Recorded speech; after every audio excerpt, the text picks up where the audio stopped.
নমস্কার বন্ধুরা, প্রবাসী পাকশালা আর লাইফস্টাইল চ্যানেলে সবাইকে স্বাগত। আজকে শেয়ার করছি মজাদার চিলা রেসিপি। আমি আগেও একটা চিলা রেসিপি শেয়ার করেছি। আগের দিন আমি বেসনের চিলা রেসিপি শেয়ার করেছি। এখন তৈরি করছি সুজি দিয়ে চিলা। সম্পূর্ণ রেসিপিটা দেখবেন, আশা করি আপনাদের ভালো লাগবে। আর ভালো লেগে থাকলে চ্যানেলটা অবশ্যই সাবস্ক্রাইব করে দেবেন, পাশে থাকা বেল আইকনটি প্রেস করবেন, রান্নার নতুন নতুন নোটিফিকেশন সবার আগে আপনাদের কাছে পৌঁছে যাবে। দেখে নিন চিলা তৈরির রেসিপি। আমি একটা বোলের মধ্যে দিয়ে দিচ্ছি 1 কাপ সুজি। আমি এখানে 1 কাপ সুজি দিয়ে তৈরি করছি। আপনারা আপনাদের নিজেদের কোয়ান্টিটি অনুযায়ী তৈরি করবেন। দিয়ে দিলাম হাফ কাপ টক দই। কোয়ান্টিটিটা অবশ্যই খেয়াল রাখবেন। আমি 1 কাপ সুজির জন্য হাফ কাপ টক দই দিয়েছি। ঘরে থাকা যে কোনো বোল বা কাপ মেপে কিন্তু এভাবে তৈরি করতে পারবেন, তাহলে মাপটা একদম ঠিকঠাক হবে। দইয়ের সঙ্গে সুজিটা খুব ভালো করে মিশিয়ে নিচ্ছি। খুব ভালো করে মিশিয়ে নেওয়ার পরে জল দিয়ে দেবো। প্রথমে এভাবে মিশিয়ে নিলে দইটা গোটা গোটা থেকে যাবে না, আর সুজিটাও গোটা গোটা থেকে যাবে না। এবার এর মধ্যে দিয়ে দিচ্ছি জল। আমি প্রথমে হাফ কাপ জল দিলাম, এরপরে আমি বাকি জলটা দেব। প্রথম হাফ কাপ দিয়ে ভালো করে মিশিয়ে নিচ্ছি। একবারে পুরো জলটা দেব না, একবারে পুরো জলটা দিলে মেশাতে অসুবিধা হবে, গোটা গোটা থেকে যেতে পারে। টক দই আর সুজিটা খুব ভালো করে মিশিয়ে নিয়েছি। এবার আরও হাফ কাপ জল আমি দিয়ে দিচ্ছি। এখনো পর্যন্ত টোটাল 1 কাপ জল দিয়েছি। প্রথমে হাফ কাপ দিয়েছি, পরবর্তীতে আরও হাফ কাপ দিলাম। খুব ভালো করে মিশিয়ে নিচ্ছি। আর খুব ভালো করে মিশানো হয়ে যাওয়ার পরে ঠিক কতটা থিকনেস হলো দেখে নিন। ভালো করে মিশিয়ে নিয়েছি। সুজিটা কিন্তু পরবর্তীতে ফুলে যাবে আর জলটা কিন্তু টেনে নেবে। এবার এর মধ্যে দিয়ে দিলাম হাফ টিস্পুন লবণ, হাফ টিস্পুন হলুদ। হলুদটা অপশনাল, যদি পছন্দ হয় দিতে পারেন। তবে চিলার মধ্যে একটু হলুদ দিলে কালারটা খুব ভালো হয় আর খেতেও কিন্তু বেশ ভালো হয়। ভালো করে মিশিয়ে নিচ্ছি। এবার ঢাকা দিয়ে 20 থেকে 30 মিনিটের জন্য রেখে দেব। এভাবে 20 থেকে 30 মিনিটের জন্য রাখার পরে সুজিটা কিন্তু সম্পূর্ণ ফুলে যাবে। চিলাতে কিছু ভেজিটেবলস দেবো।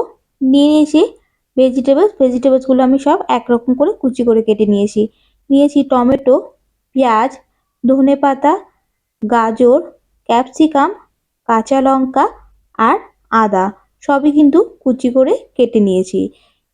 30 মিনিট পরে ফিরে আসছি। ঢাকাটা তুলে নিলাম। ঢাকাটা তুলে আবারও একটু নাড়াচাড়া করে নিচ্ছি।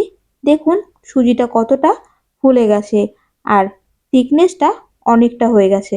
এবার এর মধ্যে ভেজিটেবলসগুলো দিয়ে দিচ্ছি। সব রকম ভেজিটেবলসই কিন্তু একবারে দিয়ে দেব। পছন্দ মতো যে কোনো ভেজিটেবলস দিয়ে তৈরি করতে পারেন।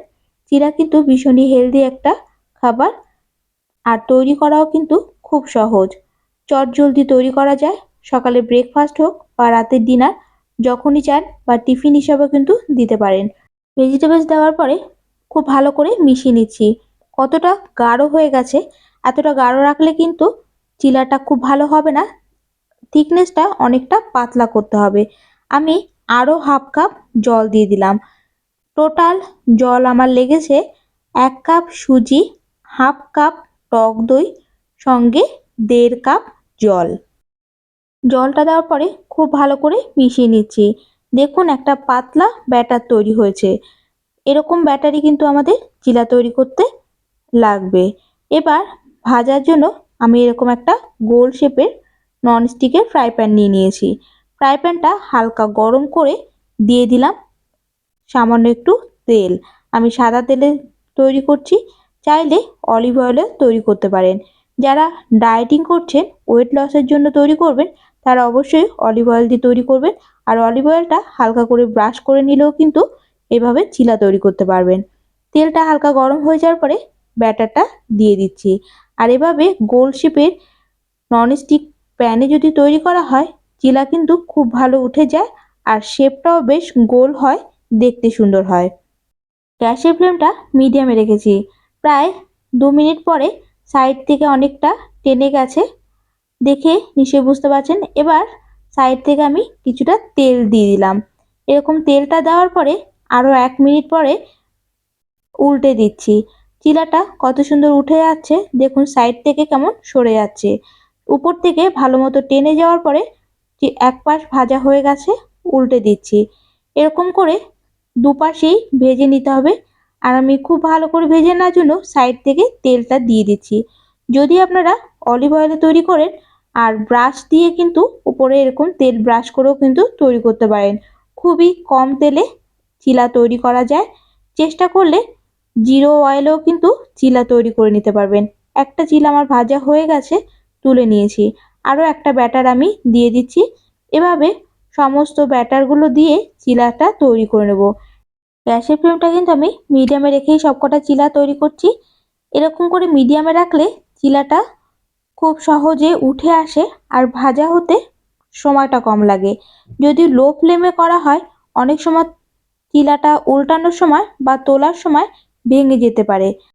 সবকটা চিলা একে একে এরকম করে ভেজে নিয়ে একটা প্লেটে তুলে নিচ্ছি। আজকের রেসিপি কেমন লাগলো জানাবেন। আর ভালো লেগে থাকলে চ্যানেলটা অবশ্যই সাবস্ক্রাইব করে দেবেন।